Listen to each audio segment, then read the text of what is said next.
आप सभी का स्वागत है हमारे YouTube चैनल गुरु भारद्वाज में।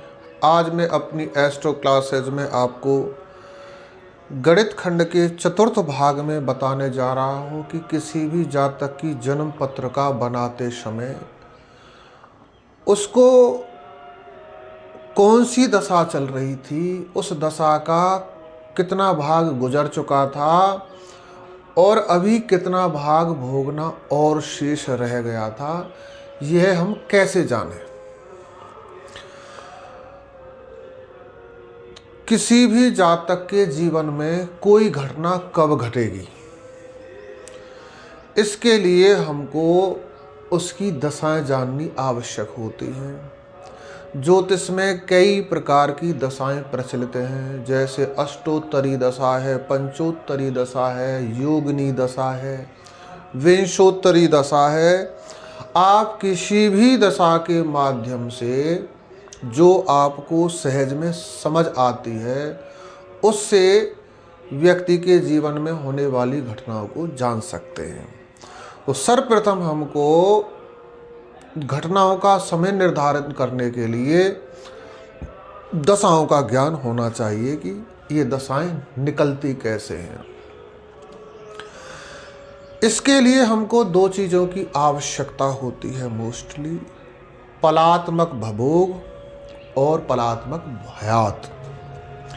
पलात्मक से तात्पर्य यह है कि जो भवोग और भयात आपको मिले हैं उनको पल में कन्वर्ट कर लीजिए। जो ज्योतिष की वैदिक गणित के अनुसार गणना है वो घटी पलों में है, राशि अंश कला विकला में है, वो घंटा मिनट में नहीं है। तो जब हम भयात को, भवोग को पल में कन्वर्ट कर लेते हैं, चेंज कर लेते हैं, तो उसका नाम हो जाता है पलात्मक। और तीसरी चीज की आवश्यकता होती है, जिस जातक की हम जन्मपत्री बना रहे हैं, जिस बच्चे की हम जन्मपत्री बना रहे हैं, उसका जन्म नक्षत्र कौन सा है। इन सब की हेल्प से हम आसानी से जन्म की दशा का ज्ञान प्राप्त कर सकते हैं। तो यहाँ पर जो हमने उदाहरण लिया हुआ है आपको गणित समझाने का, इसका जो भवोग है वो है 63 घटी 50 पल। 63 घटी 50 पल को जब हम पल में चेंज करेंगे तो वो अंक हो जाएंगे 3830। आप कैलकुलेटर से करके देख सकते हैं, रिपीट करना है जिससे आपके लिए ये आसान होता चला जाए। और जब हम भयात को, जो 12 घटी 55 पल है, इसको पल में बनाएंगे, पल में कन्वर्ट करेंगे तो ये हो जाएगा 775। अब हमने जानना है कि इसका जन्म नक्षत्र कौन सा है और क्रम में कौन सा नंबर आता है उसका। तो इसका जो जन्म नक्षत्र है वो है पुनर्वसु। पुनर्वसु नक्षत्र अश्विनी से जब हम गिनते हैं तो 7वां हो जाता है। दशा हम कैसे जाने कि कौन से ग्रह की जन्म दशा में इसका जन्म हुआ है। इसके दो तरीके हैं। एक तो ये तरीका है कि कृतिका नक्षत्र से वर्तमान नक्षत्र तक आप गिने, जो अंक आया है यदि वो 9 से ज़्यादा है तो 9 से भाग दे दे, जो शेष बचेगा उसी नंबर का जो ग्रह है उसकी दशा जातक को लगेगी। और दूसरा तरीका ये है, जो हमारी महादशाओं में ग्रहों का क्रम है आप उसको याद कर लें और अश्विनी से जो जन्म नक्षत्र है वहाँ तक गिने और अपनी जो उंगली है इन 3 उंगलियों के पोर पर गिनते चले जाएं। जिस भी पर्व पर आपका नक्षत्र आता है उसी नंबर के ग्रह की महादशा उस जातक को लगेगी।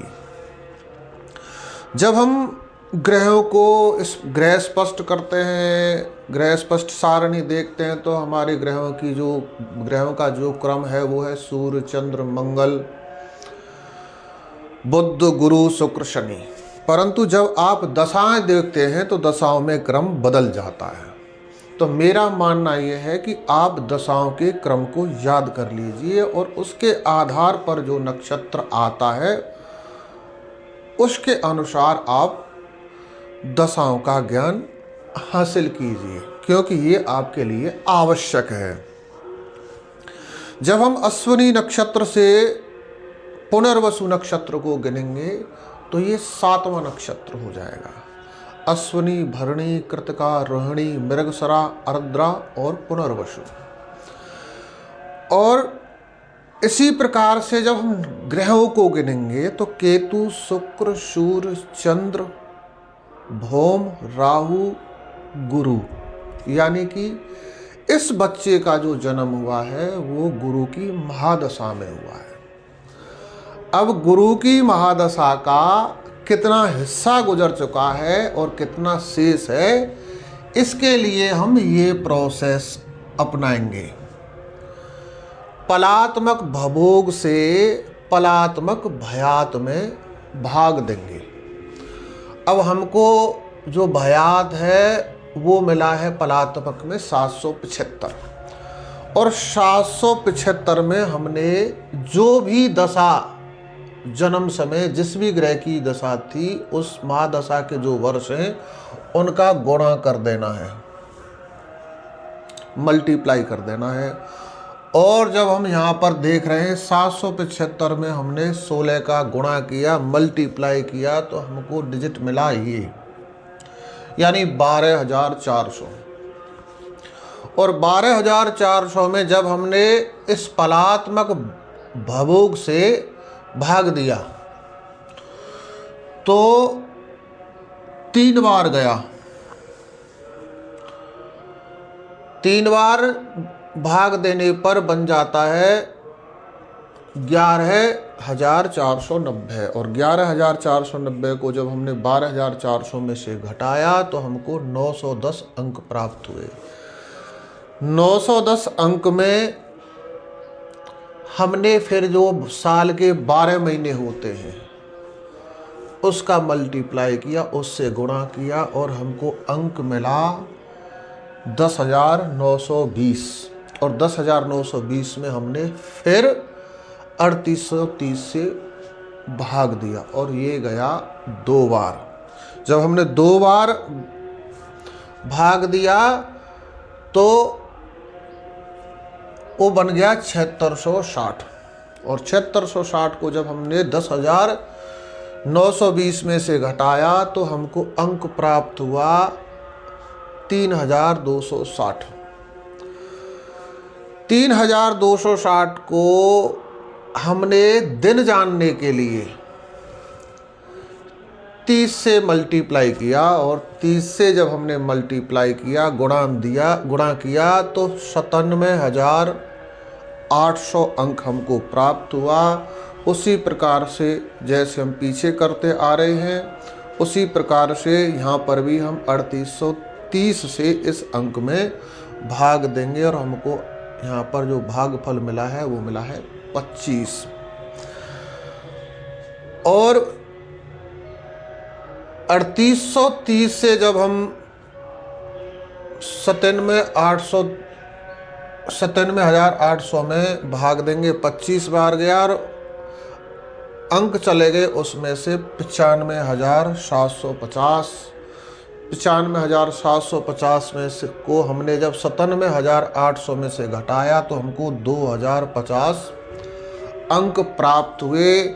और यहाँ पर हमको प्राप्त हो गया ये वर्ष के रूप में, ये माह के रूप में, और ये दिन तारीख के रूप में। यदि आप इसको आगे बढ़ाना चाहते हैं, घंटा मिनट में ले जाना चाहते हैं, तो फिर यहाँ पर आप 24 से गुणा कर दीजिए, आपको घंटे मिल जाएंगे। आप मिनट में चाहते हैं तो इसी प्रकार से जो अंक बचेगा आगे उसमें 60 से गुणा कर दीजिए, तो आपको घंटे मिनट भी प्राप्त हो जाएंगे। लेकिन इतना ही निकाला जाता है प्राय। अब हमको प्राप्त हुआ अंक इस गणित करने के बाद में 3 वर्ष 2 महीने 25 दिन। ये क्या है? ये अंक वो हैं जो जन्म समय तक इतना समय गुजर चुका था। अब आगे भोग कितना शेष रहता है, तो उसके लिए हमको क्या करना पड़ेगा? अपनी सुविधा के लिए, सरलता के लिए 16 साल को हम 15 साल 11 महीना 30 दिन इस तरह से लिख लेंगे, और इसमें से ये जो संख्या हमको प्राप्त हुई है इसको हमने घटा लेना है। ठीक यही क्रम रहेगा, पहले साल, फिर महीने, फिर तारीख, उसी प्रकार से हमने उसमें से घटाना है। और घटाना हमने पीछे से है। 30 में से 25 घटाए 5, 11 में से 2 घटाए 9, 15 में से 3 घटाए तो 12।